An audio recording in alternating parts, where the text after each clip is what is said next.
Je vous présente un nouveau tutoriel sur EBP Pay Pro V19, également valable pour les versions V9 à V18, sur la fonction les interrogations des données de paye.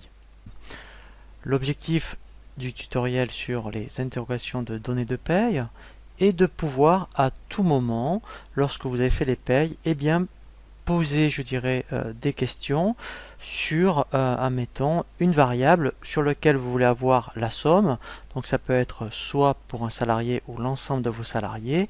Par exemple, vous voudriez connaître les heures réelles d'un salarié, toutes les primes d'un salarié, le brut d'un salarié, ou justement ensuite nous verrons comment construire un tableau avec plusieurs variables comme les bruts, les heures réelles, toutes les primes.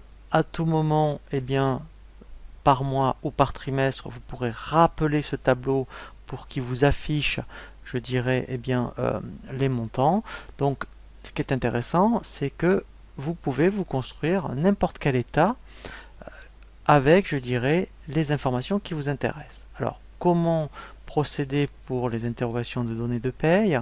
Dans le menu Gestion, vous avez l'option ici interrogation des données de paye. Alors nous allons commencer par, je dirais, des informations simples. Donc dans l'onglet interrogation simple, par exemple, vous avez fait les payes et vous voulez savoir pour l'ensemble de vos salariés le nombre d'heures réelles. Alors effectivement, il faut connaître par contre, je dirais,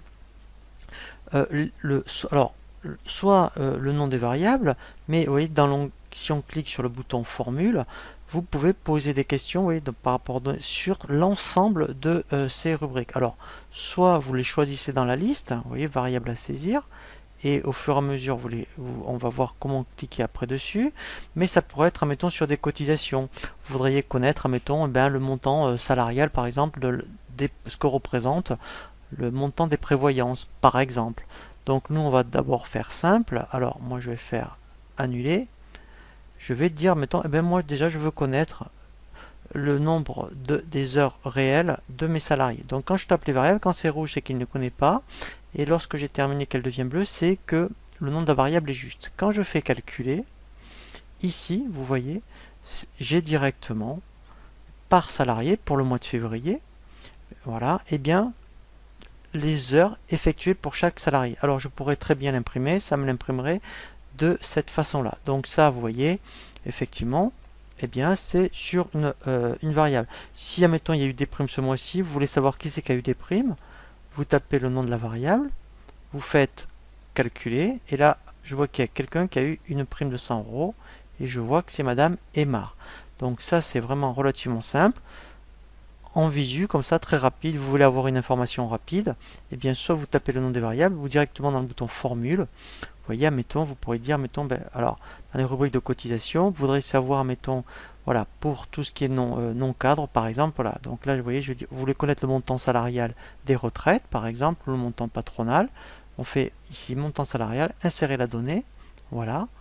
Donc là, c'est pratique quand on ne connaît pas la syntaxe. On fait OK. Et là, quand on fait calculer, voilà, par salarié, je sais qui, voilà. Vous voyez donc, parce que soit d'autres profils, je pense, sont plutôt des contrats exo.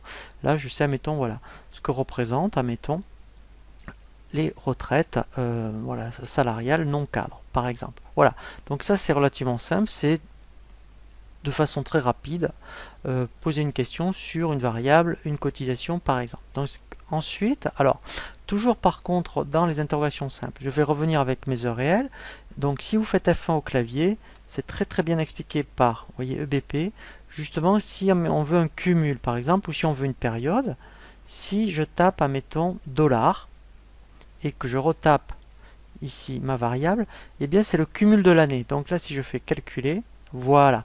Là, pour l'ensemble des payes, donc là, j'ai que 2 mois de paye. Donc là, il me fait le cumul mois par salarié. Et à la fin, vous voyez, j'ai le global. Donc ça peut être effectivement, vous voyez, si je veux savoir l'ensemble des bruts, voilà, donc je fais $S brut, je fais calculer, voilà. Et là, je sais que déjà, ma masse salariale, par exemple, sur 2 mois, est de 32 000 euros. Donc ça, c'est quand on tape, je dirais, le dollar. Quand vous voulez un intervalle de date, donc toujours pareil, vous voyez, si on fait F1, ça sera crochet et vous mettez les premières lettres de chaque mois. Donc si je voulais que sur 2 mois, j'ouvre les crochets, voilà, je tape alors les mois, donc quand c'est rouge c'est que c'est pas juste, quand c'est rose c'est que donc la syntaxe est bonne, et si je veux entre janvier et février ou entre janvier et mars, je ferai tirer du 6, et là je taperai, mettons, vous voyez, mars, voilà, donc là c'est rose, je ferme avec les crochets, voilà, et là je fais calculer, voilà, et là, vous voyez, donc là c'est pareil parce que j'ai sur 2 mois, voilà, donc là, si, admettons, pareil pour mes heures réelles, je veux savoir, voilà, je fais calculer, voilà, et bien là je sais que mon nombre d'heures global sur 2 mois, 3 mois est de 2486 heures. Voilà, donc ça, c'est vraiment très très bien, voilà, donc de façon simple, on a une visu. Ce qui est intéressant, c'est que maintenant on peut avoir ce qu'on appelle des interrogations multiples. L'intérêt des interrogations multiples, c'est que vous pouvez poser, donc tout à l'heure on a vu une seule variable, là on peut poser des questions sur plusieurs variables. Donc si je veux savoir qui c'est qui a eu des primes, le nombre d'heures par exemple, et les brutes, voilà, je pourrais mettre aussi des montants de cotisation. Donc là, en fait, dans l'interrogation multiple, quand je demande ce genre d'informations, quand je vais faire calculer, voilà, il me fait une mise en page au niveau d'un tableau. Donc, ce qui est intéressant, c'est qu'on peut aussi renommer après le tableau.